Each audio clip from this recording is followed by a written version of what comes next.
not your water. Did you find that? Huh? Did you find your water? No. Oh. I'll look at it. Huh? I'll look at it. And I'm just like, I realized that I didn't. This may chapter 27. So that way. Yeah, so I can check. Which I do ahead. So I know I did show the translation right here. Like when I saw something.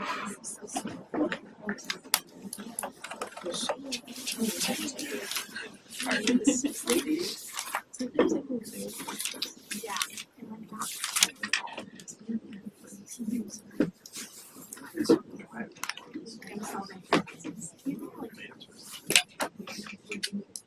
Hey. You should have been out for like at least an hour.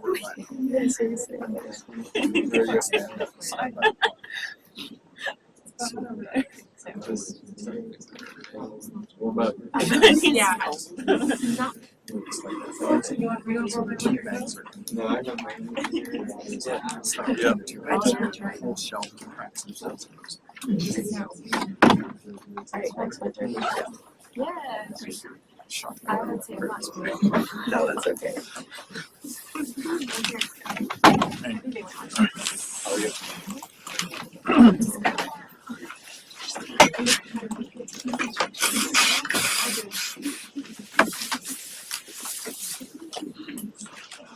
Good morning, everyone. Wonderful to see you all. Happy St. Patrick's Day for anybody who noticed or cares. Oh, look at that. But hey, you're covered. Yeah, you're okay. Well, you're covered in North America anyway. Right. Nobody would have pinched you in Ireland. Oh, that's good.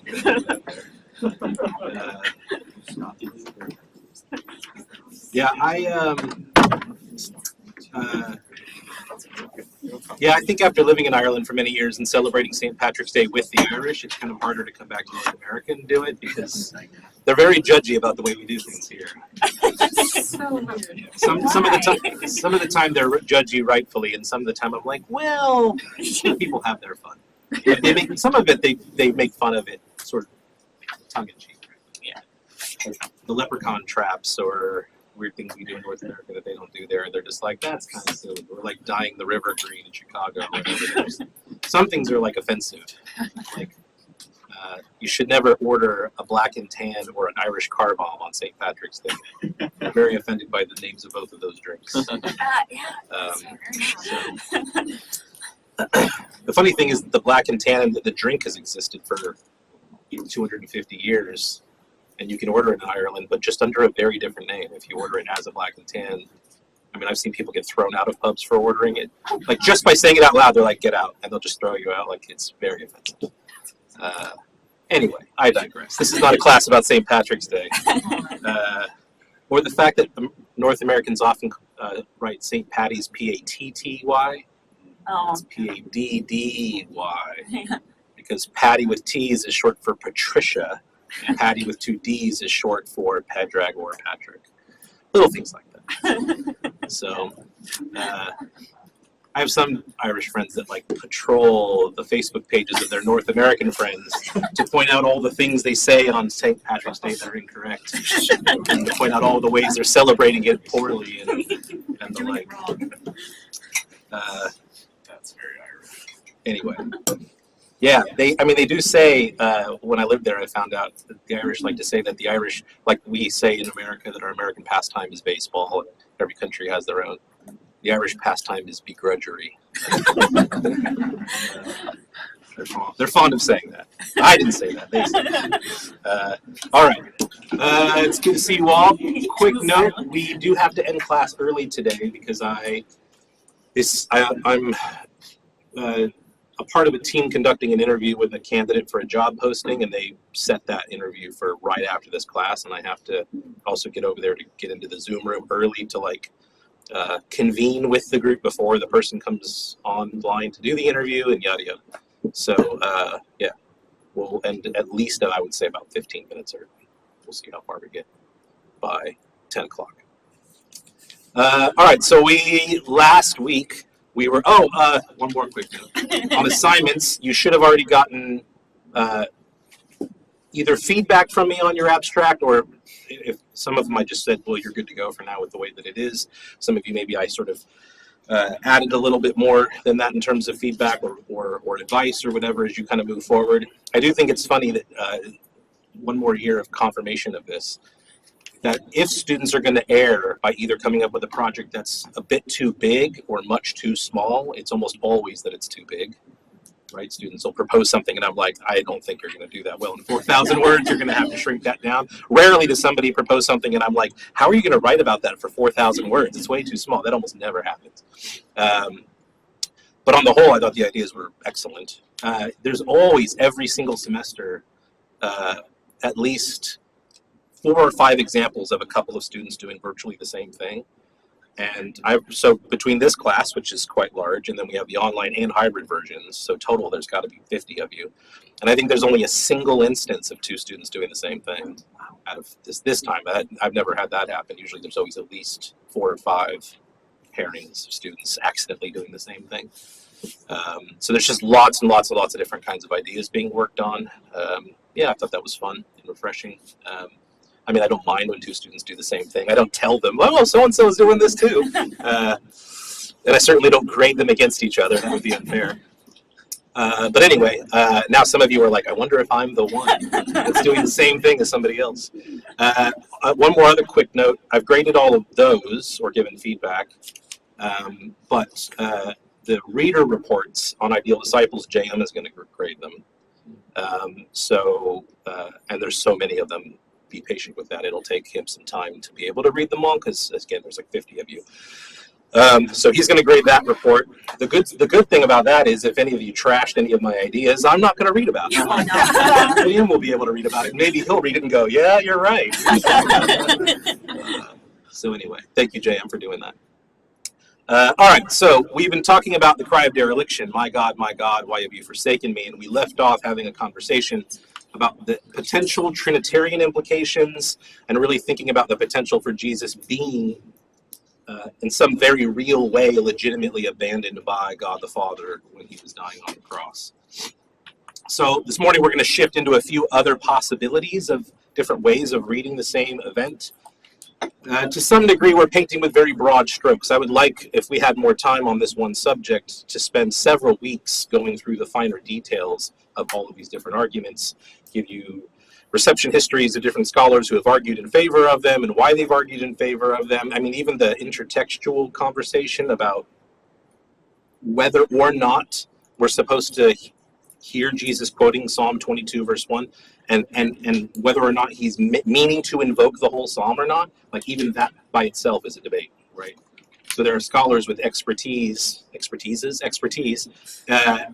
intertextuality who debate whether or not Jesus is even invoking the whole rest of that psalm or not. And even though Mark does, because Mark alludes, as we saw when we read the psalm out loud and talked about it, Mark either alludes to or even seems to directly refer to a few different spots in other parts of the psalm. Even then, there's still a debate as to whether Jesus himself is invoking the context of the whole psalm by quoting the first verse, or whether he's not meaning to do that. And there are examples in the New Testament of both. There are times where you see someone quote a single line of something, and you can make a really good, compelling argument that they mean to invoke the larger context.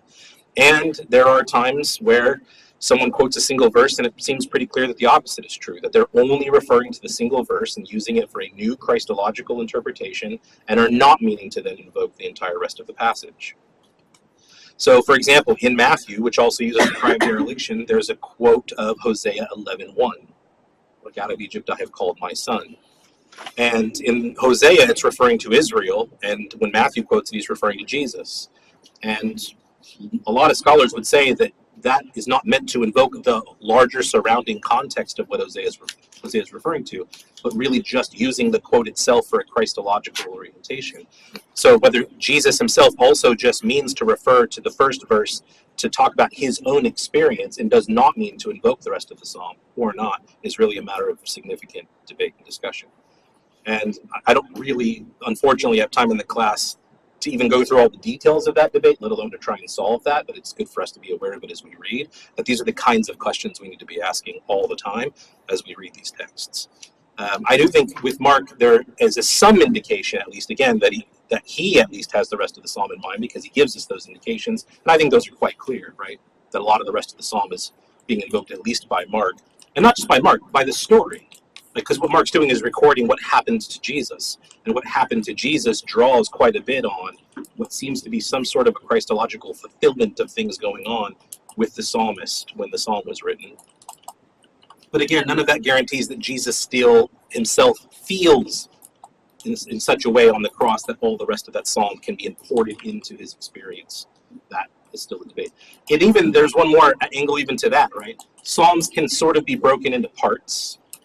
We talked about that last week. Brueggemann does that. He breaks Psalms of Lament, for example, into 3 sections. There are scholars who have pointed out that even if Jesus quoting Psalm 22:1 is meant to invoke a bit more of the psalm, that all of the parts of that psalm that are directly referred to by Mark throughout the rest of the story come from the same portion of that psalm.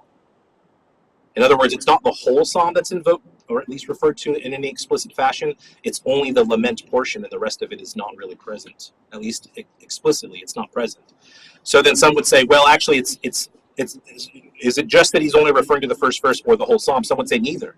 It's that he's referring only to the lament portion of the psalm because he's being forsaken. So the lament portion of the psalm is relevant, and the rest of the psalm, where the psalmist celebrates that God has not actually abandoned him, is not relevant to what Jesus is kind of experiencing. So there's lots of different ways scholars have argued about this, depending on how you want to chip away at the problem.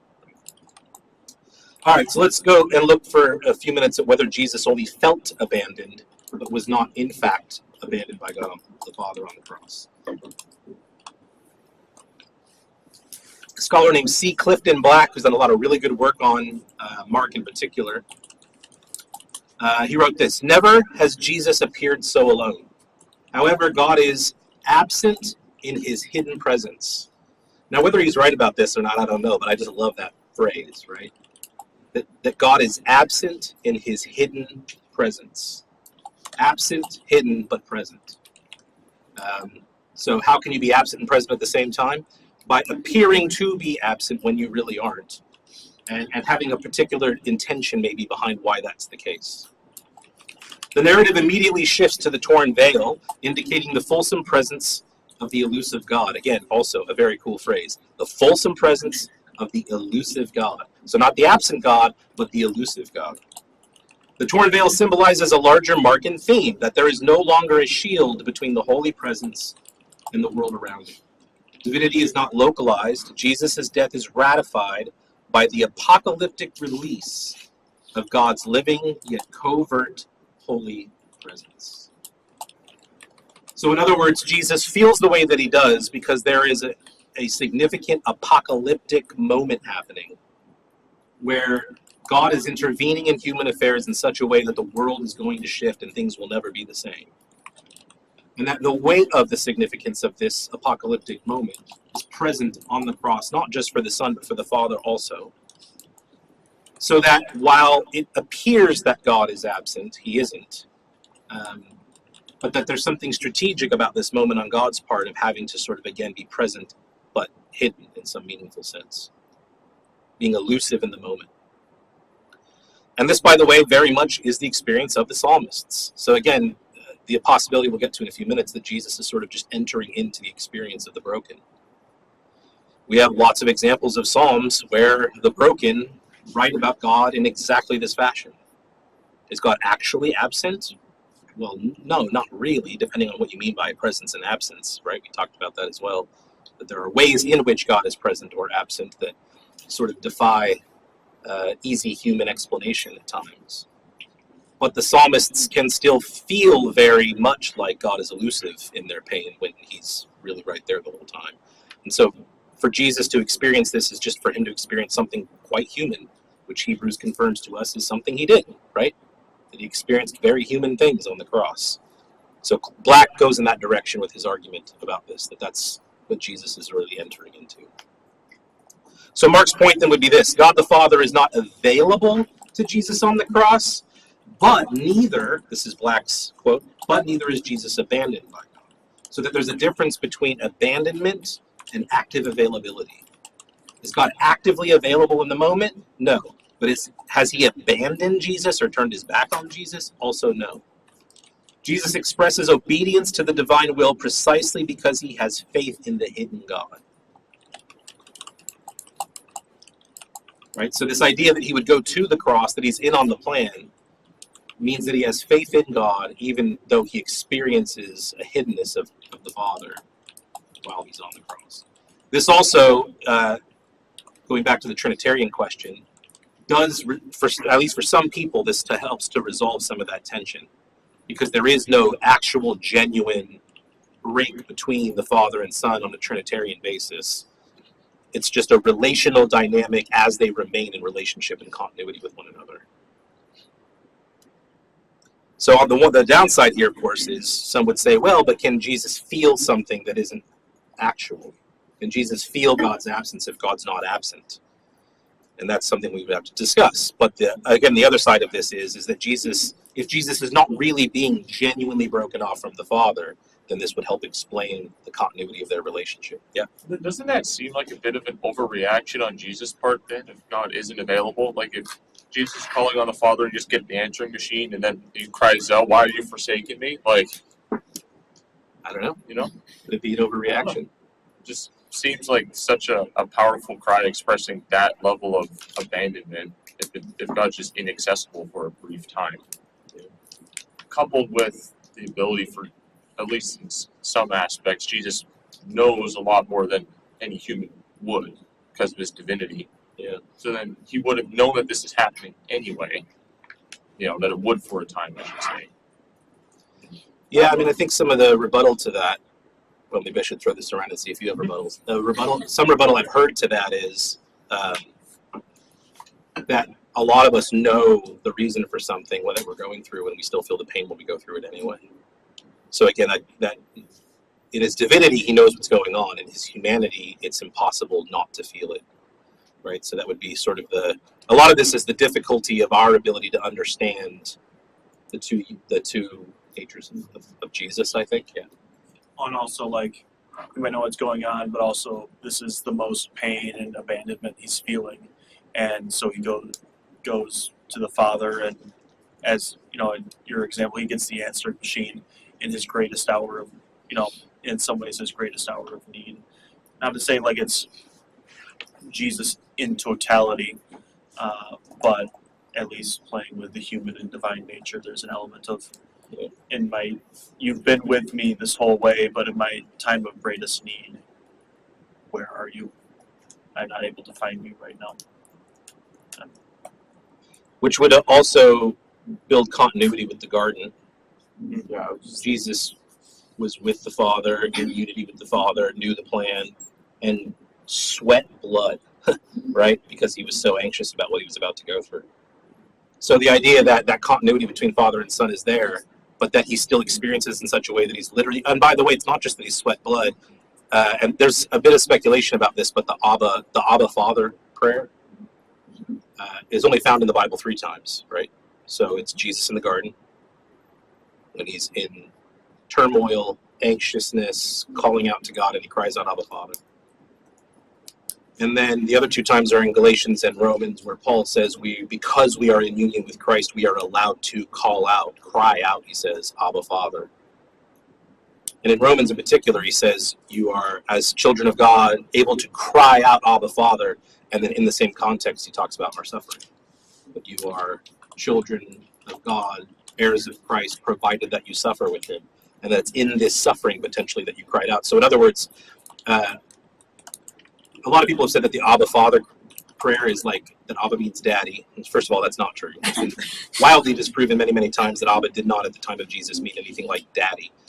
But it also actually potentially is the opposite. It's not this intimate, cozy, oh daddy prayer. It's like the prayer is only found in context in the 3 times it's used, where you're in anguish and pain and suffering and crying out to God for help. Like that's when Jesus uses it in the garden, and then when Paul brings it up in Romans 8, he says, when you're in that suffering, don't worry, you can use Jesus' Abba prayer. Like because you're clothed in Christ and in union with Christ, you're allowed to pray in your anguish the way he did and call on God the way that he did. So the anguish that Jesus is going through is not just on the cross. It starts way back in the garden, even though he knew the whole time what he was going to experience. So that I think that might factor into some of this. Yeah. Sorry, so a couple of other hands. I'll come back to some in a minute, but there were at least 2 other hands. Yeah. I was gonna say, I think also for us, like, none of us have been as close with the Father as Jesus, and so he spent eternity like being perfectly united with the Father and everything, and so we're sinners, and though we have, right relationship with the Father, we haven't had that the same as Jesus, I think. But then also, none of us have experienced what he experienced also. So like he experienced both extremes with like a bigger whiplash than we could imagine, I think. Yeah, I mean, I think not only is that right, but the degree to which, like, the degree of those experiences, the intensity of them, then makes the differences greater.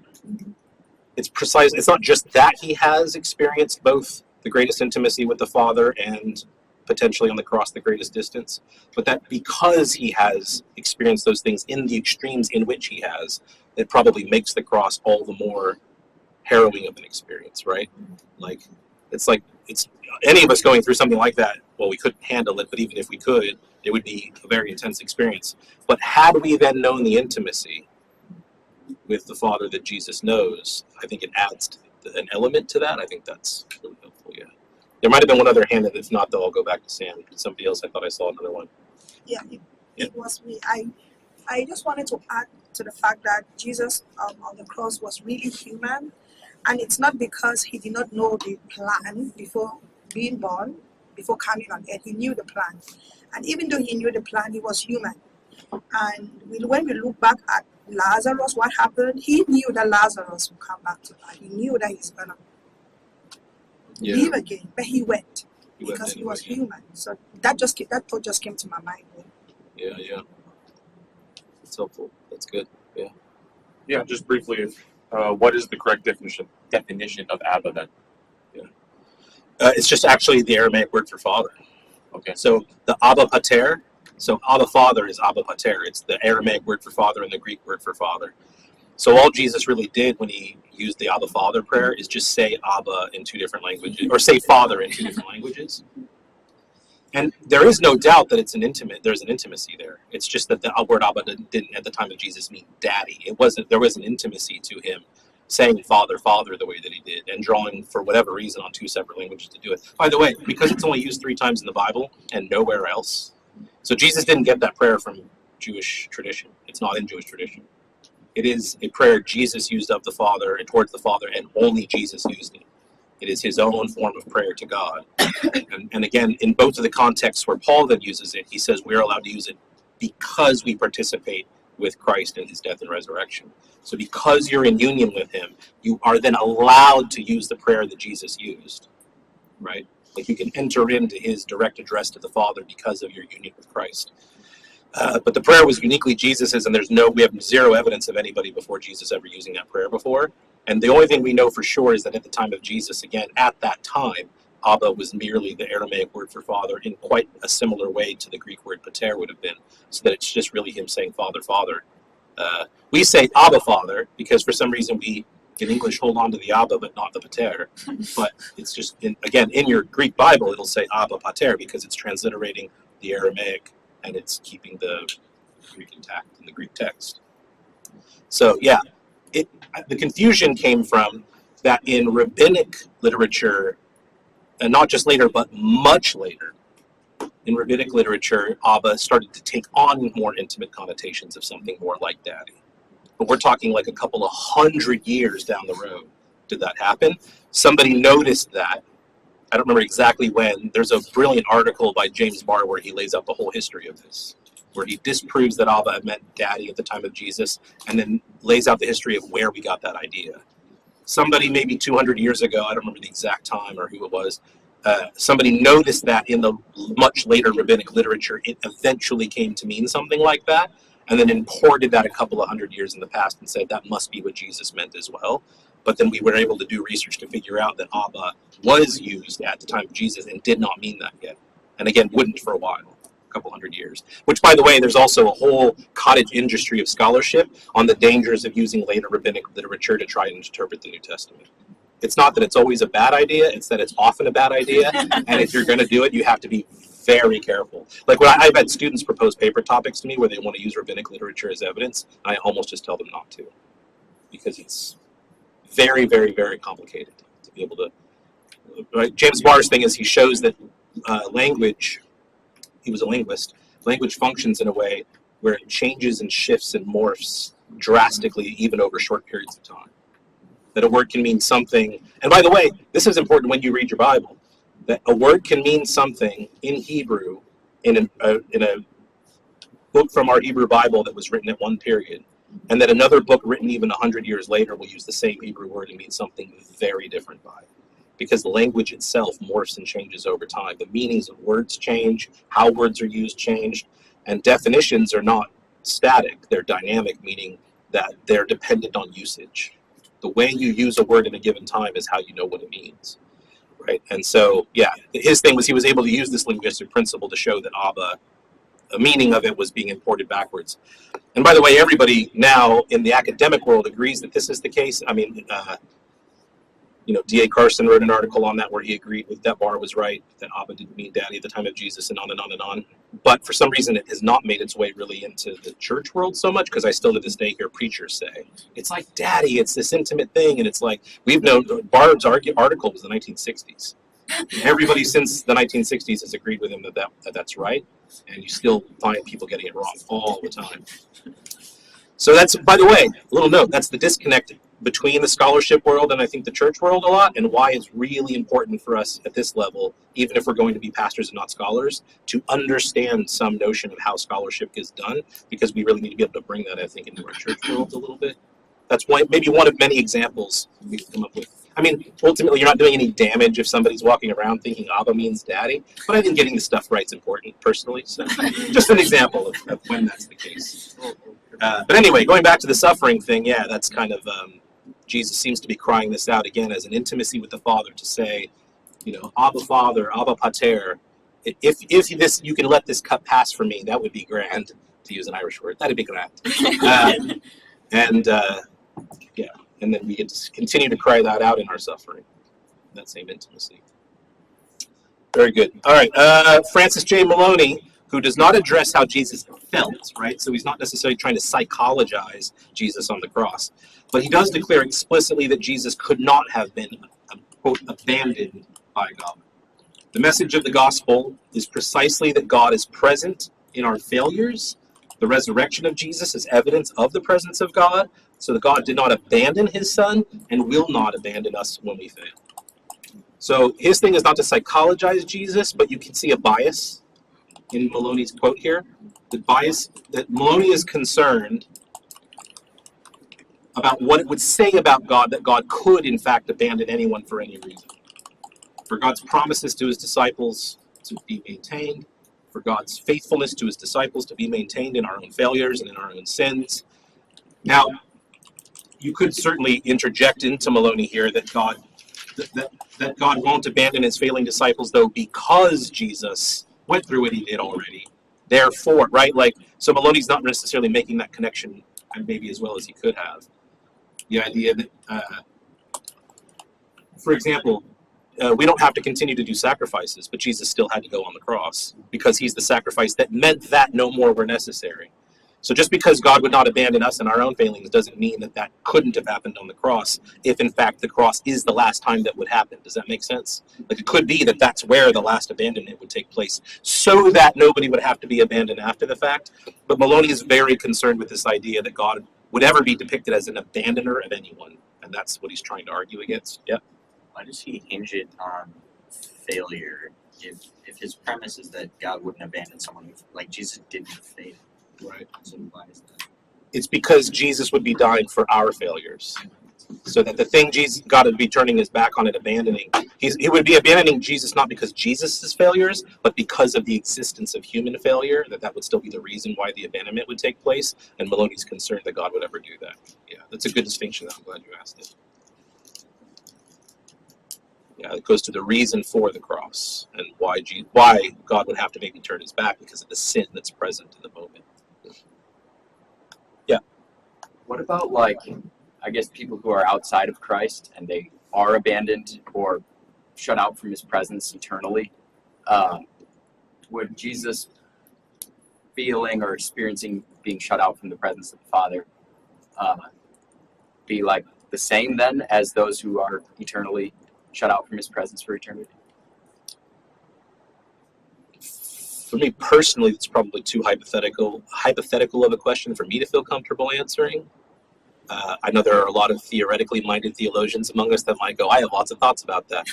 For me, I'm always thinking with texts, and I can't think of a text that would try to answer a question like that. It's a good question. It's just, I'm not built in a way where I like to wander too far from what I can see in a text in front of me as an explanation for something like that.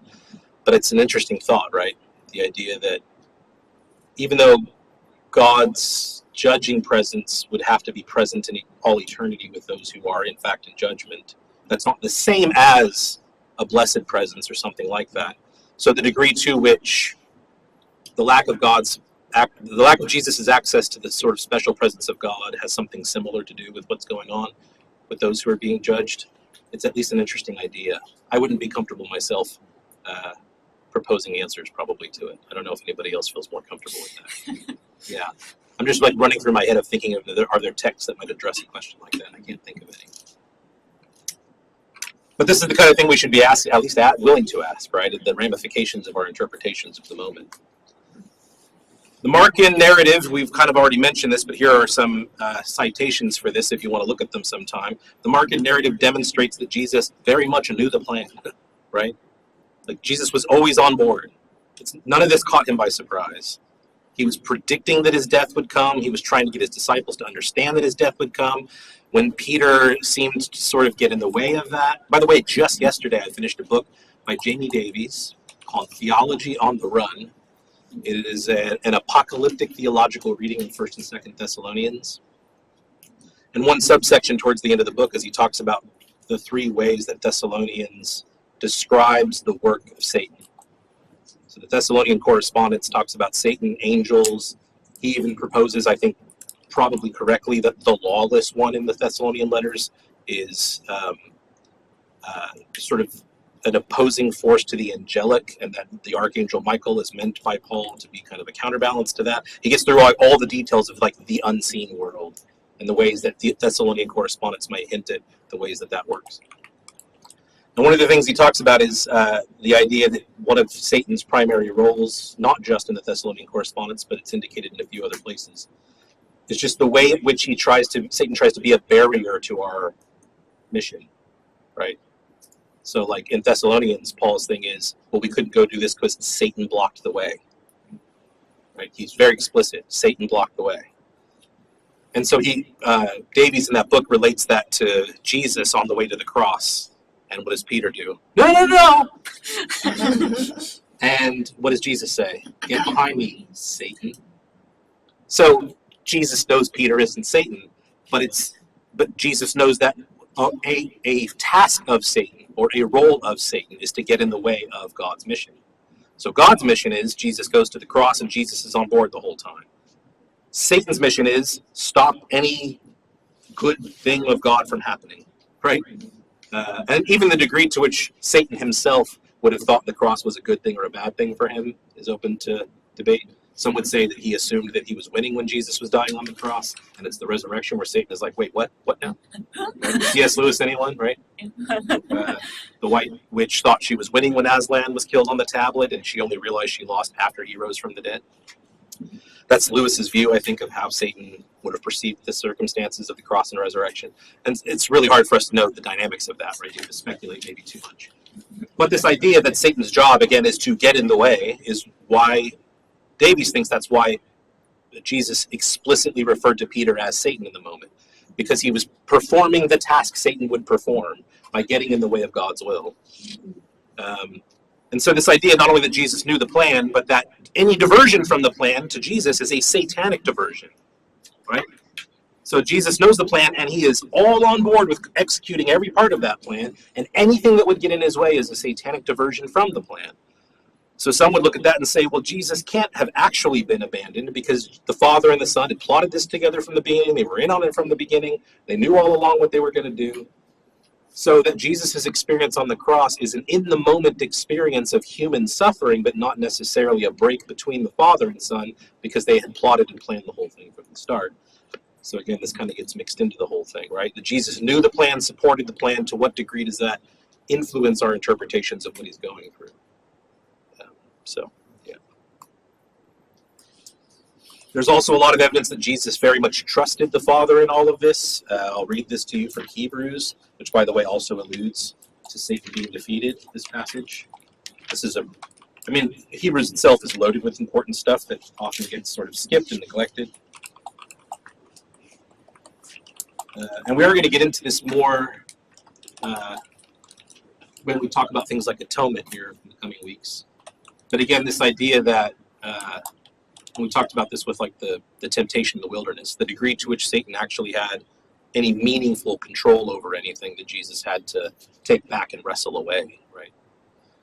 Like atonement, according to a lot of models, is not just about Jesus saving individual sinners from their individual sins, but also about conquering a larger cosmic principle, the principles of Satan, sin, and death, that had some sort of hold over us, a claim to make, which again, that's Lewis's interpretation in The Lion, the Witch, and the Wardrobe.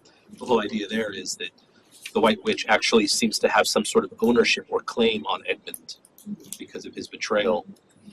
And so when Aslan dies on the table, he dies not just to save an individual from his sins, but also to free Edmund from the control of the evil one. And so there's an indication that a lot more is going on than just I'm an individual that's now been saved. That's true, but there's more to it than just that. And this passage is one of the main passages that's often invoked in that regard. But again, I also want us to see that Jesus, this is an indication that he trusts God all along, right? So Hebrews chapter 2, starting in verse 9, says, "But we do see Jesus, who for a little while was made lower than the angels," just meaning he was human, "now crowned with glory and honor because of the suffering of death, so that by the grace of God he might taste death for everyone," right? So not just that he tasted death, but he did it for everyone. That goes to the sort of the weight of what he's experiencing, right? "It was fitting that God, for whom and through whom all things exist, and bringing many children to glory, should make the pioneer of their salvation perfect through sufferings. For the one who that perfect through sufferings is very complicated. We're not going to get into it now, but my view is that it has a lot to do with perfected for the task, meaning like the priestly aspects of the task, right? That he had to go through the things he went through so that he was qualified on the priestly level to save in a particular way, right? So it's not moral perfection. He was already morally perfect. "For the one who sanctifies and those who are sanctified all have one Father. For this reason, Jesus is not ashamed to call them brothers and sisters, saying, 'I will proclaim your name to my brothers and sisters in the midst of the congregation. I will praise you.' And again, what? 'I will put my trust in him.' And again, 'Here am I and the children whom God has given me. Since therefore the children share flesh and blood, he himself likewise shared the same things, so that through death he might destroy the one who has the power of death." So not just destroy the one, but destroy the one who has the power of death. Satan has some kind of actual level of genuine control over the concept of death, or the dead, or whatever. That is the devil. "And free those who all their lives were held in slavery by the fear of death." That's very Pauline language in a lot of ways, slaves to sin, that sort of thing. "For it is clear that he did not come to help angels, but the descendants of Abraham. Therefore he had to become like his brothers and sisters in every respect." So again, I think this has to do with that language of being perfected. He had to become like us in every respect so that he could be qualified to do what he did. He had to become like us in every respect. Again, what does that mean, though, in every respect? Does that have something to do with why he's crying out, my God, why have you forsaken me?" Is because he's experiencing something quite human. He had to become like us in every respect, right? "So that he might become a merciful and faithful high priest." Merciful and faithful. It's easier for Jesus to have mercy towards us if he's like, "Hey, I've been through the stuff you go through, and I felt the things you felt." Okay. "In the service of God, to make a sacrifice of atonement for the sins of the people, because he himself was tested. But what he suffered, he is able to. But by what he suffered, he is able to help those who are being tested." So this is clear that his suffering has a functional, dynamic reality towards his ability to then help us, right? So again, this passage is and lots of these details read into this particular discussion. In fact, there are like essays from the past on even using this passage to discuss what we're talking about with the cry of dereliction. So Mark clearly had more than Psalm 22:1 in mind. We talked about that. Other features of the psalm make an appearance in the Passion story. The dividing of Jesus' garments alludes to 22:18. The mockery and the wagging of heads alludes to 22:7. And again, I think we talked about even more than just those couple of instances where there are even allusions or echoes going on of the psalm. So then it's important to note that these still come, again, as I mentioned at the start of our time this morning, from the suffering portion of the psalm. Some think that that's significant. Although I think you could say that there are echoes from later portions of the psalm. The more explicit references all come from that suffering portion, but later portions are still, I think, echoed to some degree. So we have to really think that through. Some would say that there's a combination of lots of things going on here. So it's often pointed out that the Psalms of Lament offer hope without negating the reality of the forsaken experience, right? So it's that there's a both and. There's a forsaken experience, but there's hope in all of them. The experience of forsakenness is not a false one, even if God has not abandoned the one who cries out. The path from the experience of forsakenness to the comfort of the Father is a human one, a human path. And there is no reason that the incarnate divine Son of God cannot experience this process in a real way. The presence of the Father does not negate the reality of the experience of the Son. The experience can be real even if the Son was not actually cut off from the Father. Again, the Garden of Gethsemane might be not quite the same thing, but the closest we maybe have in the record of the Father and the Son being in perfect communion and lockstep with one another, and the Son still going through an anguish and a pain and a suffering and a calling out to God. Abba, Father, please let this cup pass from me. It's very, very similar in a lot of ways. But in that moment, he's in prayer to the Father, so there's no division in that moment, right? So the degree to which we might be able to carry one experience into the other is something we have to think about. All right. Richard Bauckham has written very meaningfully on this. Very long essay. I forget exactly how long, but it's long. His essay was originally published in an article and then expanded into a bigger essay in a book, a really short book that has a few different essays on gospel dynamics, and he has one really long essay just on this whole question. And he wrote this: "To be forsaken by God means that he has allowed this to happen and does nothing to help. So it is somewhat misleading to say of the psalmist or of Jesus echoing his words that he only feels forsaken by God, as though this were an understandable mistake. What Jesus experiences is the concrete fact that he has been led to suffer and die, or left to suffer and die. God has, in this sense, abandoned him, not merely in psychological experience, but in the form of the concrete situation that Jesus experiences." So you can see what he's trying to do here. He's not saying that the abandonment is like a Trinitarian break in the relationship between Father and Son. He's just trying to define the word abandon carefully. What does abandonment mean? It means you're going through something and the person that can help you doesn't help you. Period. So is Jesus going through something on the cross? Yes. Does God, in fact, send the legion of angels to remove him? No. So he's been abandoned, period. So for him, it's just a mere definition of the fact of the thing. But to draw in the larger Trinitarian implications of a break between the Trinity and that sort of thing, Baukham's just trying to nuance this in such a way where we stick to sort of a cleaner definition of terms without complicating it the way that we need to. So for Bauckham, Jesus' cry is a lament from a psalm of lament, and it was known that psalms of lament transition from despair to hope. So for both Jesus and for anyone at the cross who was listening in on this whole thing or watching this whole thing happen, they all would have known that the psalm of lament always leads to hope. So again, I think Bauckham seems to be arguing for a bit of a both and between abandonment and hope, but only if you define abandonment in a very particular way.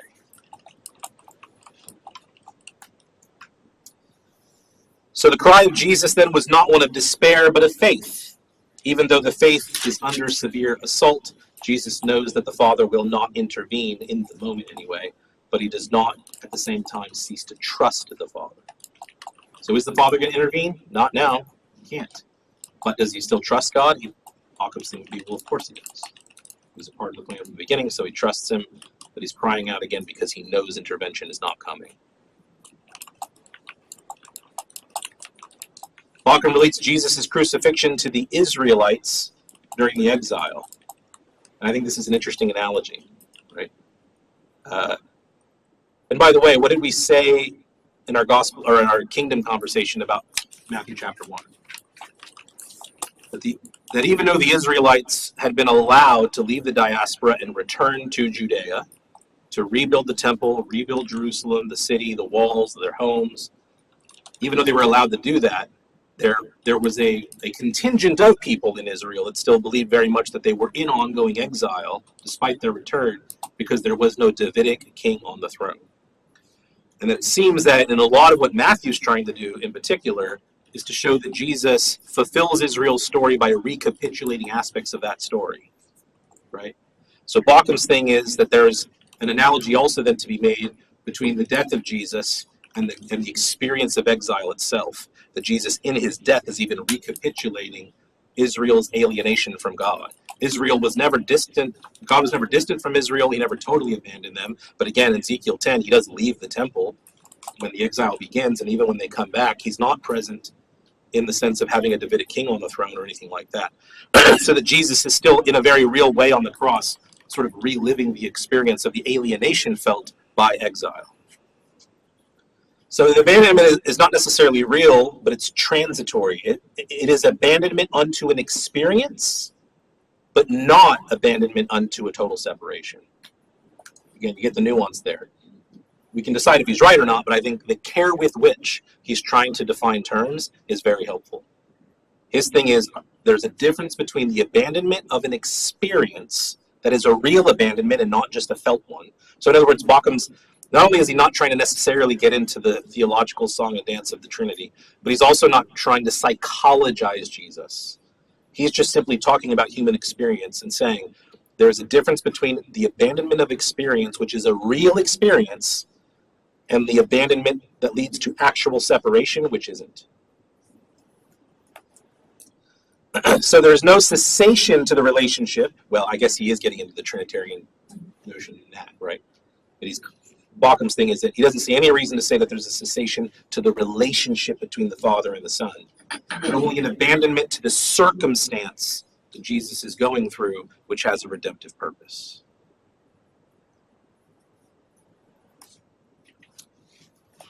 So a lot of people quote Isaiah 49 in this respect, but Zion said, "The Lord has forsaken me, my Lord has forgotten me." But, right, you can imagine a but there. Can a woman forget her nursing child or show no compassion for the child of her womb? Even these might forget, yet I will not forget you. So again, sort of this is an example of this ongoing experience of Israel throughout its history. There is a sense in which forsakenness takes place, but no real cessation of the relationship. In other words, even when God abandoned Israel by leaving the temple in Ezekiel, what does Paul say in Romans 9? Is God ever going to abandon his promises to Israel? And Paul's answer is very clearly, absolutely not. God cannot abandon his promise. So that the relation, the promissorial covenantal relationship cannot be lost, even if experientially we can go through periods of time where we are experiencing a cessation, even if the cessation itself is not total or real, right? But both of those things, well, they're both real in a different way, right? Yeah. I'm still trying to formulate how to ask this, I guess, but kind of considering Jesus' last words in Luke's account, "Father, into your hands I commit my spirit," kind of, I see a parallel between that and the kind of take this cup petition too. It seems more like a submissive thing as opposed to the abandonment piece. I don't know if you have any comments or thoughts on why Luke maybe takes that approach. Even Simon carrying Jesus' cross, maybe signifying weakness in that sense of like needing somebody to kind of assist in that process too. I don't know if that makes sense. It does. I think, to say it shortly, only because I'm trying to be careful about like thinking through the internal logic of Jesus' words as they are here. I think if you think about the narrative purposes for which or by which different gospel writers chose the last words of Jesus in quite the way that they did. So Mark and Matthew both thought the cry of dereliction was the right way to end. And Luke very much went in a different direction, and then John even more so. And we're going to talk about the John one in a few weeks, because we have to think through the problems of what Jesus meant by "it is finished" if there was more to do. Right. I think one thing about Luke that is really important is that Luke is at pains in his entire crucifixion scene, not just the words, to discuss the relationship of like there's a power dynamic going on. But I'm always careful to use the phrase power dynamics, because people then try to import a lot of like contemporary political discussion into that, and that's not what I'm trying to do. But there is a sense in which, for example, the thieves on the cross, why are they only in Luke and not in any of the other Gospels?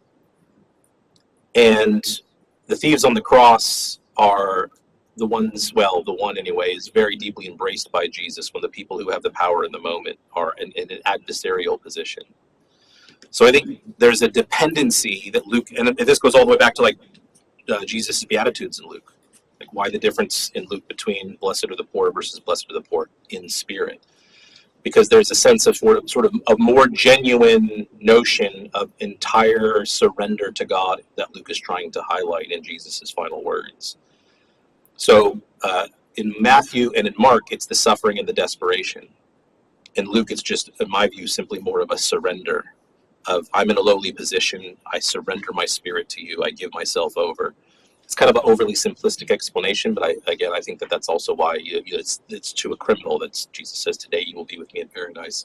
Like, he's the one who could look at everybody else and go, winning, right? So yeah, I don't know if that's remotely helpful. I'm trying to answer it well enough for now, maybe. Even like his ability to say, Father, forgive them, they know not what they're doing. In that same context too is evident of that too. So yeah. Yep. Jesus saying those words, though, if he felt a severing of the relationship, he would not have been able to say that, right? If he had known that this relationship even momentarily was severed, he would not have been able to say, Father, into your hands I commit my spirit. Yeah, certainly in Luke's account. But again, I think Luke is not drawing on any sense of forsakenness at all. It's not a question for him when he chooses the words that he chooses, right? So I think my thing is theologically, we're on, of course, not only on good ground, but on necessary ground of trying to bring them together. But I think that this is also the problem that's created when we try to do that in a way where then we have to try to, like, Matthew and Mark depicted the way they do because they have a very particular point they're trying to make about the moment, and Luke, it's just not Luke's concern to address that. So a Lucan scholar would say, well, yeah, but the offensive sense of abandonment is not present in Luke's entire gospel anyway. That's just not his point. So the theological question is a good one. We're not quite there yet to start diverting over to Luke. I think starting to ask him those questions. So I'm sort of punting because I want to make sure we maintain a focus on this particular cry of dereliction. And it seems like there's an interest maybe to draw Luke into that conversation. I think I'd rather save that for a different conversation. In other words, if what you say is, well, in Luke, Jesus couldn't have felt abandoned if he was so willingly ready to commit his spirit to God. But if our first inclination then is to use that to interpret Matthew and Mark, I think we're making a mistake. So that's what I'm trying to avoid. Yeah. This might be kind of a silly question, but I'm curious if there's any sort of connection between, you mentioned it in the garden with the Abba Father, how like that is not found elsewhere. That's just this cry from deep within his heart, like this extemporaneous prayer. Yet then on the cross, and maybe objectively a worse moment, he suddenly has the recollection to quote from Psalm 22 in this deep agony of feeling separated. Like, it seems much more intentional than that. Is there any way of trying to reconcile that, or? It's a good question. Again, my only thought there is whether trying to answer it moves towards like a psychologizing of the moment in a way that I think would be hard to do. Sorry, did I see your hand? No, yeah, it was just a brief. I mean, one thing is when you're going through intense suffering, it's very to reach for things you know and have recited like hymns or verses or stuff. Sometimes those come way more easily from a just being human experience, right? Than trying to create a prayer, right? That was all I was going to say. Yeah, I think that's helpful. I mean, I don't think there's an accident also that one of the only times in the entire Bible we have the Abba prayer, that you can cry out Abba Father, is like 3 or 4 verses before it says that creation is groaning, and then right after that it says that when we are then in pains to know how to pray, that the Spirit will groan on our behalf. So Abba Father is a desperation cry, and I think later in the context of Romans 8, where the Abba Father prayer is mentioned, it talks about that further ongoing experience of desperation in our suffering and not knowing exactly how to say something or articulate something. So the degree to which any of this are just cries of desperation in the midst of suffering, I think we can certainly say that. But the degree to which you can say that the cry of dereliction is more or less calculated than what Jesus is going through in the garden, personally, I would hesitate to probably overly cleanly psychologize that. I get your point, and I think it's a good one. Yeah, Sam. But also Jesus himself sets the precedent earlier on in the Gospels, where like he quotes scripture at different times too. For sure, like when he's got his temptations with the devil, right? He quotes scripture at the devil. I'm sure that the specifics aren't coming to me off the top of my head, but all I'm saying is that that's not exactly out of character for Jesus. It's not like a weird one-off. Right. He was kind of always seeped in the scriptures that way. So this is an interesting way to think about that. I think not only are you right, but the way that intertextuality works in the New Testament, this comes up a lot in conversation about intertextuality. Scholars often trip up over the precision with which writers in the New Testament quote, cite, allude to, or faintly echo passages from the Hebrew Bible. And if you're ever interested in the methodology of how we determine the differences between those, there's a single book that's 40 years later the standard on that topic. Not that there's no disagreement on it, because it's such an important book that scholars have been arguing with Hayes for 40 years about this. But Richard Hayes wrote a book about 40 years ago called, now I'm drawing a blank. You remember the title of that book? On citations, echoes, allusions, and echoes? Something in the letters of Paul. Why am I drawing a blank on the first? It's like I have it in my office. I've read the whole thing cover to cover and multiple portions of it more than once. Is it Echoes of Scripture? Echoes of Scripture in the letters of Paul. That's it. So thank you. Richard Hayes, in Echoes of Scripture in the letters of Paul, developed a methodology for deciding when a writer is either citing directly a passage, alluding to one in a way that we can be relatively sure that's what he's doing, or just merely echoing it faintly, right? And his methodology is very precise. I mean, he goes through like several point-by-point indicators of how you might know one of those over the other. Other scholars have said that his difference between an allusion and an echo is not significant enough to be a difference, and that they're sort of two ways of saying the same thing. Hayes didn't think that was the case, so there's a debate about that. But anyway, my point is that the reason we can have that conversation is because the New Testament writers were all so thoroughly saturated in the texts. So I think to Sam's point on that is, for Jesus to quote a psalm in his anguish wouldn't have to be calculated or thought out in any detail if you are so deeply saturated in the text that they become your language, right? That the grammar of your life are these texts. And if the grammar of your life, if your language is the language of those texts, then it's just going to come to you and you're going to use it like you would use any other phrase at any other time, because you're so deeply saturated in it all the time. The philosopher Charles Taylor talked about what he called a social imaginary, which was the ability to place yourself into the world of something else. So just imagine placing yourself into the world of a text to the degree that it becomes your own world. And I think that there's some reality to that, where Jesus just had this stuff on hand. Well, he was the Son of God. But even other New Testament writers had it that way, right? But they had this stuff so on hand. But for example, we're talking about this in the Revelation class. The book of Revelation, well, we're going to talk about it. The book of Revelation uses the Hebrew Bible as much or more than any other book in the entire New Testament, and actually cites or quotes from it probably 0 times, which is a bizarre oddity.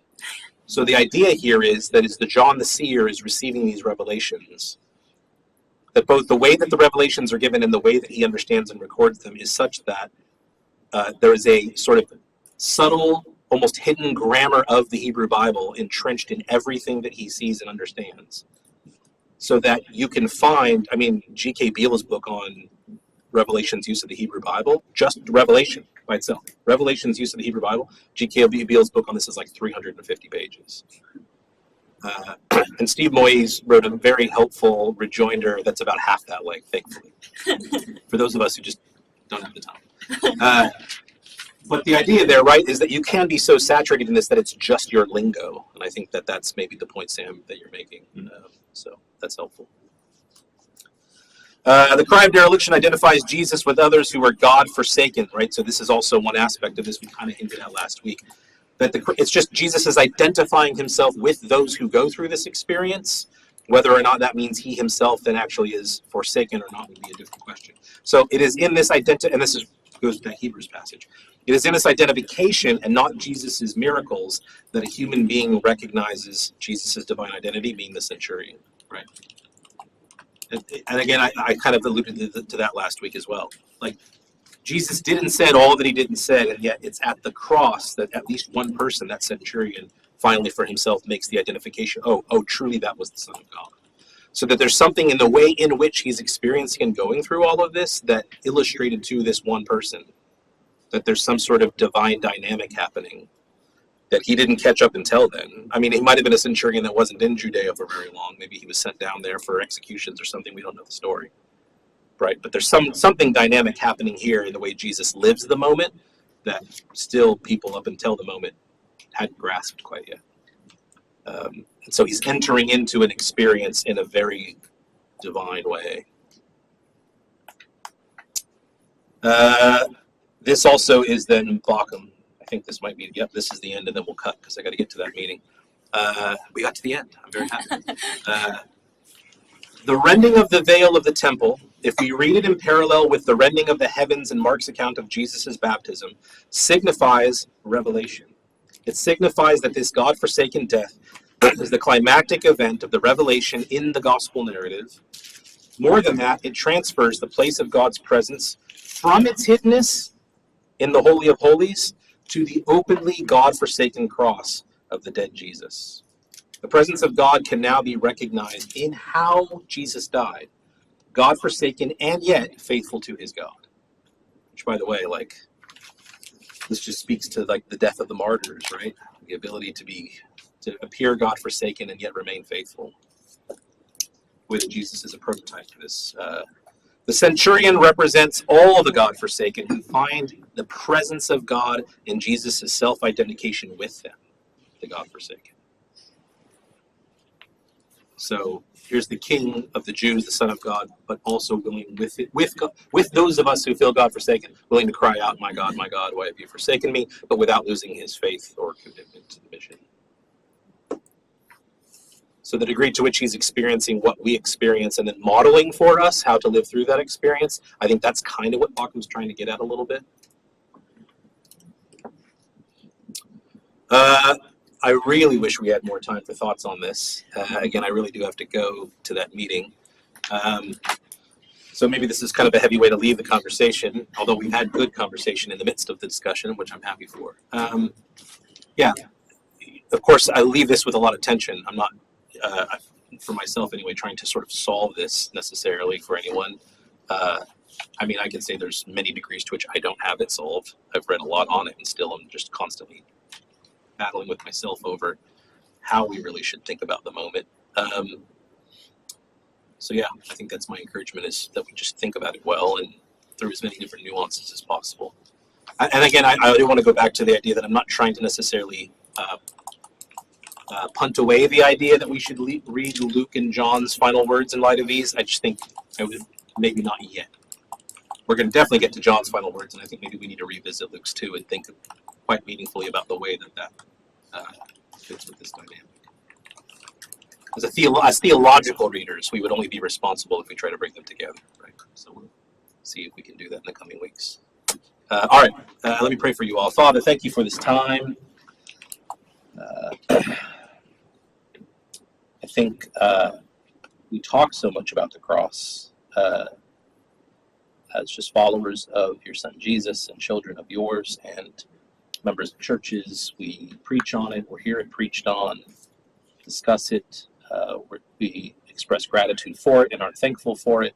We both mourned and celebrated on Good Friday, and there's the cross was the first ever artistic symbol that started to be used in early manuscripts of New Testament texts, because of the way that from the very dawn of the church we have always sought to understand and articulate the meaning of the cross.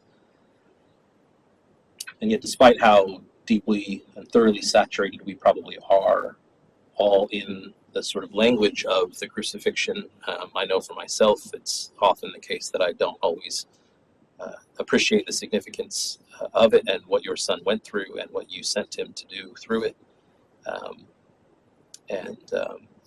So my prayer to you, Father, is that, well, first of all, I want to just express gratitude for all of this, even as we often struggle to understand it as well as we would like to.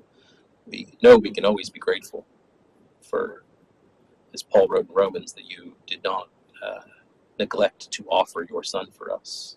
So we're grateful to you for that offering him, and we're grateful for his willingness. There's another place where Paul says that Jesus himself offered himself. The two of you sort of offered Jesus on our behalf. We can be grateful for that. We ask for wisdom to continue to try to understand it as well as we can, knowing the limitations that we'll always have in trying to get to the depths of it. We know that you get it, and that's enough. So it's in faith and in the name of your son Jesus that we express this gratitude. Amen. All right, we will see you all on Thursday. Thank you.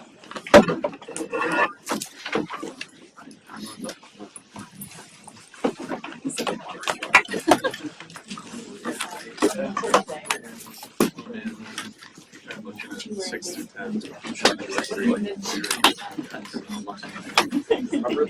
Where it was like a 3 day lunch. 6 through 10 is what I tried. Oh, okay. As far as right over here is what needs to do. But it was like that 7th grade place. It's also like I decided to do other things that we got to do. Yeah, it's like It's just like I know Hebrew. No. I didn't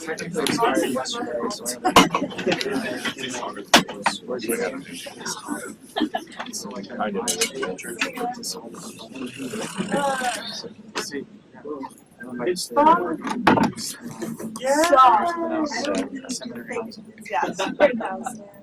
not fake, it's just tired.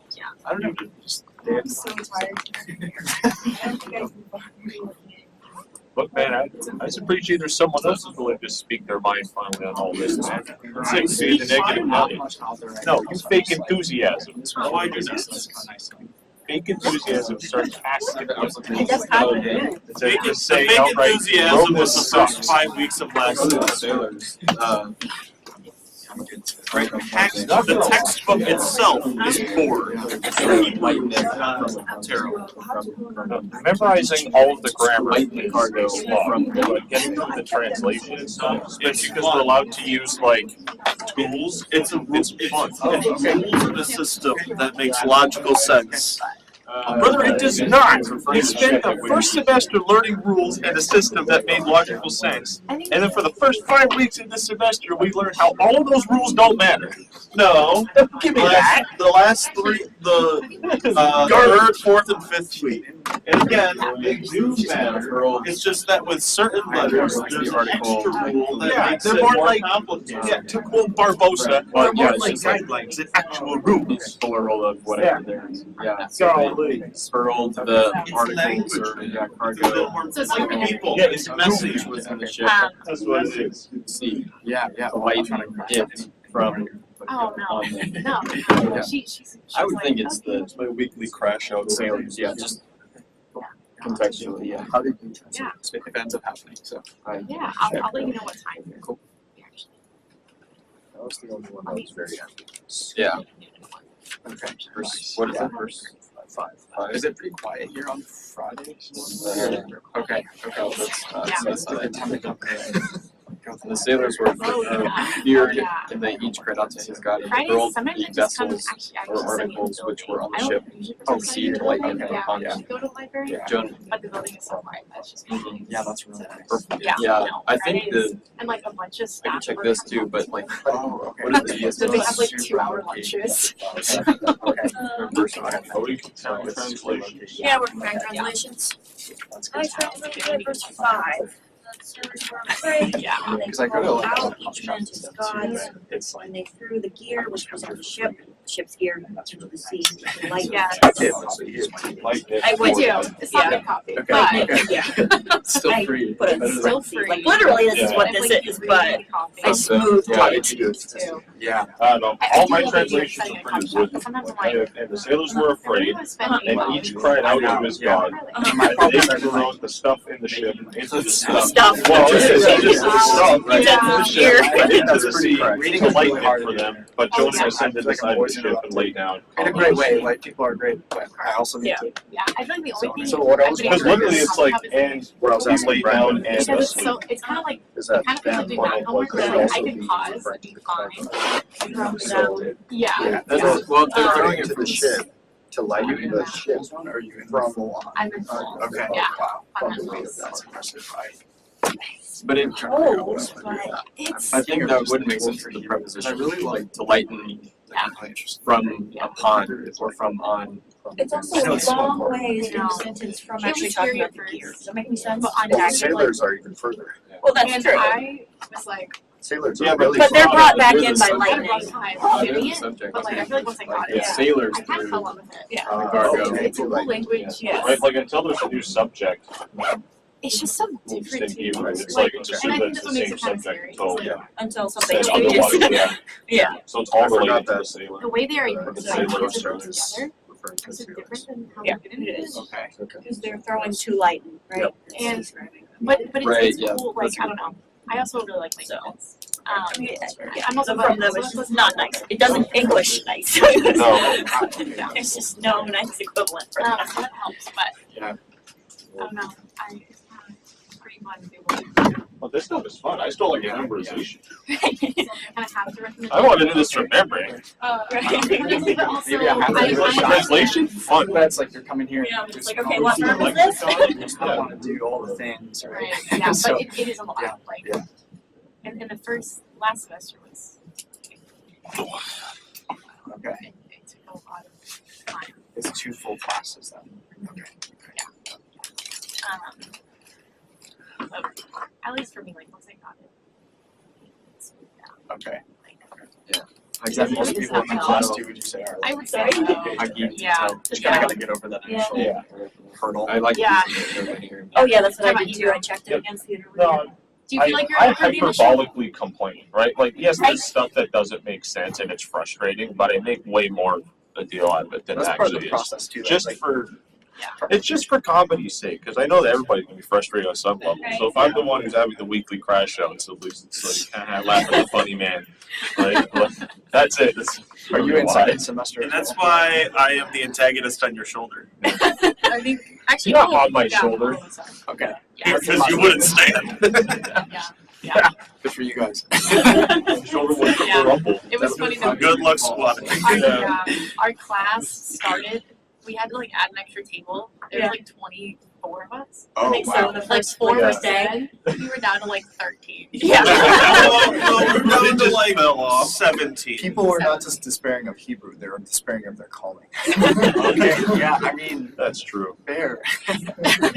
So It could be overwhelming. giving you a really mixed bag right now. Yeah. I want to be a preacher, but No, I go we're, through no, this. we're on Maybe green you got the wrong pastures now. calling. We're translating Jonah. That's the green pasture. We are out of Hackett. We are done learning grammar at a rate of 2 lessons a week. Do you guys are you guys in the Psalms a little bit too then, or Just No, do Oh, Jonah. you see, it's bad enough when we have to go to a foreign language.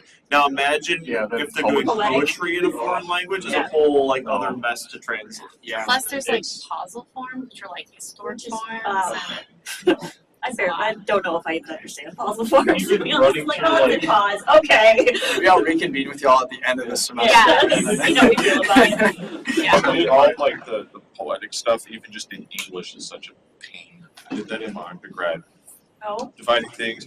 Parallelism here, this and that, just like completely it's like- dissecting it. Like that's enough of a pain in English, Well, let we alone learn Hebrew. like the wooden meaning, but then you have like an idiom, Right. Yeah. which Which is is taking going the wooden once. meaning and Yeah. extrapolating into something else, right? Like, Your nose is hot.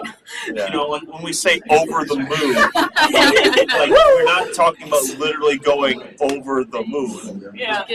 So, but then, you know, extrapolate that into, okay,